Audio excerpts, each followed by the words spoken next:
Olá, alunos e alunas do sexto ano. Eu sou a Dejanira, professora de História. Nessa aula, nós vamos falar sobre o Egito Antigo.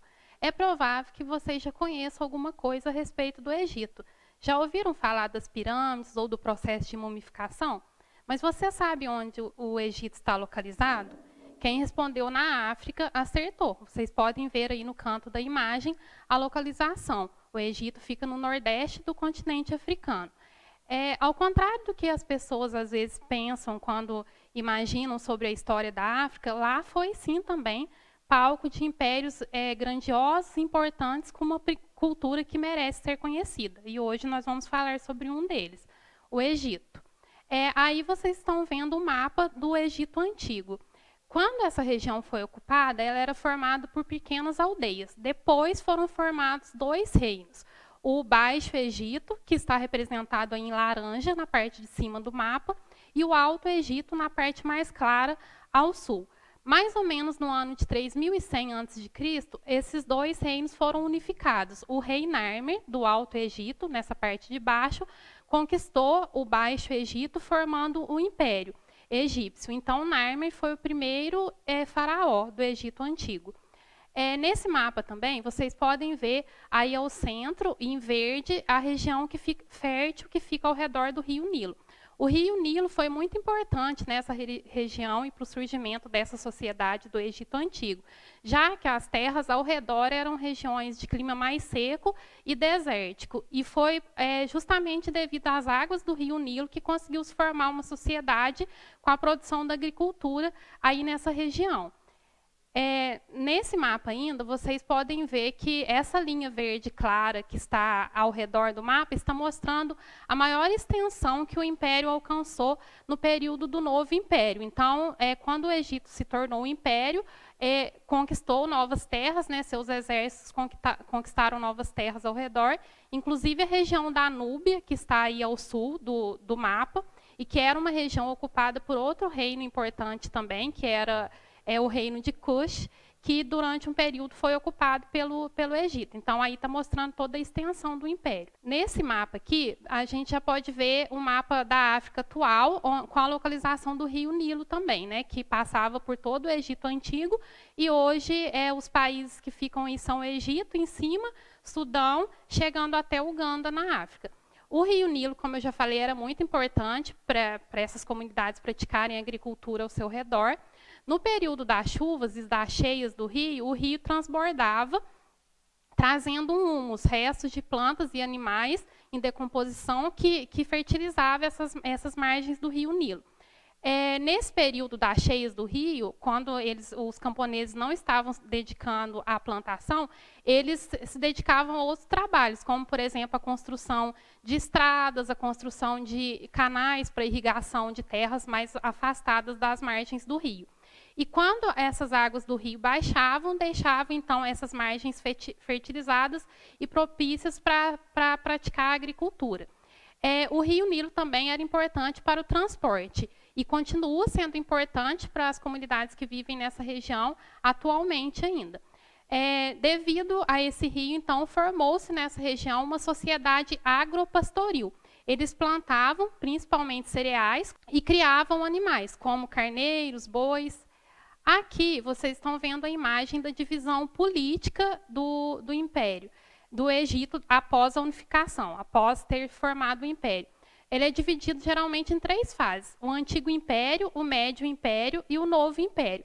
Esses processos, essas partes entre essas fases, que está sendo chamado aí de período intermediário, são os períodos em que o faraó não tinha tanto poder, ou por questões internas ao próprio Egito, ou porque foram atacados e ocupados por outros povos.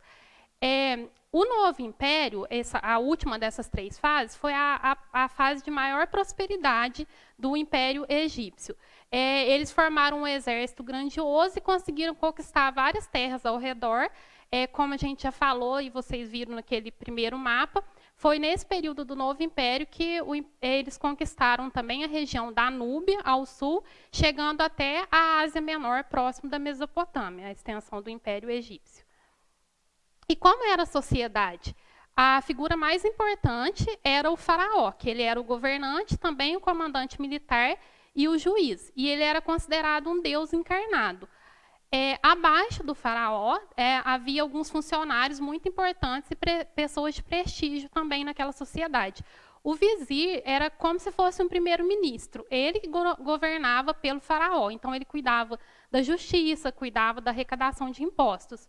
Os escribas eram aqueles altos funcionários que sabiam ler e escrever e controlavam toda a vida econômica do Egito. Então, eles faziam anotações das áreas cultivadas, anotações dos impostos arrecadados. A escrita egípcia, inicialmente, era baseada em hieróglifos, ou seja, utilizava símbolos e figuras que representavam ideias ou sons. Uma outra figura muito importante naquela sociedade do Egito Antigo também eram os sacerdotes, que eram os que executavam serviços religiosos e administravam os templos. Como uma espécie de camada média na sociedade, existiam ainda os artesãos, os comerciantes, os militares. E a maior parte da sociedade era formada por camponeses, que tinham uma vida bem difícil, pois a minoria do que eles plantavam ficava para eles mesmos. Eles tinham que pagar impostos para o faraó, entregando boa parte desses produtos, né, do que eles plantavam, e ainda eram convocados, obrigados a trabalhar em obras do governo, como, por exemplo, na construção das pirâmides, na abertura de estradas. Existiam ainda abaixo, nessa camada social, os escravos, mas que não eram tão numerosos. Quem se tornava escravo, geralmente, eram aqueles que eram os prisioneiros de guerra. E como era a religião no Egito Antigo? Eles eram politeístas, ou seja, acreditavam em vários deuses e também acreditavam na vida após a morte. Por isso mesmo, por essa crença na vida após a morte, que eles desenvolveram o processo de mumificação, uma técnica utilizada para preservar os corpos dos mortos, não deixar esse corpo se deteriorar. Então, eles tiravam, por exemplo, os órgãos internos do corpo e faziam outras técnicas para a conservação desse corpo. Eles acreditavam que, ao morrer, a pessoa seria julgada no tribunal de Osíris, que era o deus da vida após a morte. E se a pessoa fosse absolvida, poderia recuperar o seu corpo. Daí a necessidade que eles acreditavam ser importante preservar o corpo. Aqui nós temos a representação de alguns deuses do Egito Antigo. O Amon-Ra, deus do sol e também considerado o criador do universo, Osíris, considerado o deus da vida após a morte, e Ísis, que era a deusa da maternidade e da fecundidade. Os deuses egípcios eram representados ou com forma humana, ou com forma animal, ou com uma mistura das duas coisas, ao mesmo tempo humano e animal.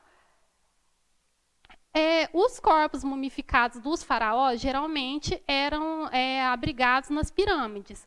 E as pirâmides egípcias ficaram muito famosas, né? Levantam muita curiosidade da população de todo mundo hoje em dia, principalmente porque as pessoas se imaginam como que eles teriam conseguido construir monumentos tão grandiosos em um período, né, tão passado, sem as tecnologias que nós temos hoje em dia.